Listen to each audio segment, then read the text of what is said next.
Welcome to Speak English with Stories. In this video, you will listen to a simple life story. I will speak slowly and clearly. You can listen, repeat, and shadow my voice. Let's begin. Listen and repeat.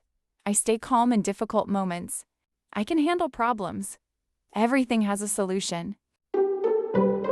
Anna finishes work late in the evening. She feels tired but relieved. It was a long day. She checks the time. She has just enough time to catch the last train home.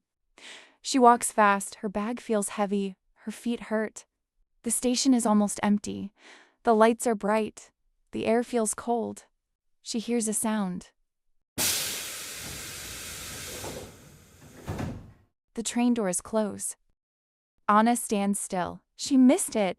Her phone battery is low. There are no taxis nearby. The station will close soon. She feels panic rise in her chest. She thinks, why didn't I leave earlier? Why am I always late? What do I do now? She feels alone. Then she hears a voice. An older woman stands near her.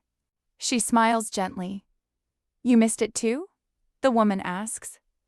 Anna nods. They talk. Slowly. Calmly. The woman offers help. She knows a night bus. It stops behind the station. They walk together. On the bus, Anna feels safe again. She realizes something. Problems feel bigger when we face them alone. Sometimes help comes from unexpected places. She smiles. I stay calm. I ask for help. I am not alone. Anna arrives home late, but peaceful. The day did not go as planned, but it ended well. Thank you for listening to Speak English with Stories. See you in the next story. Bye.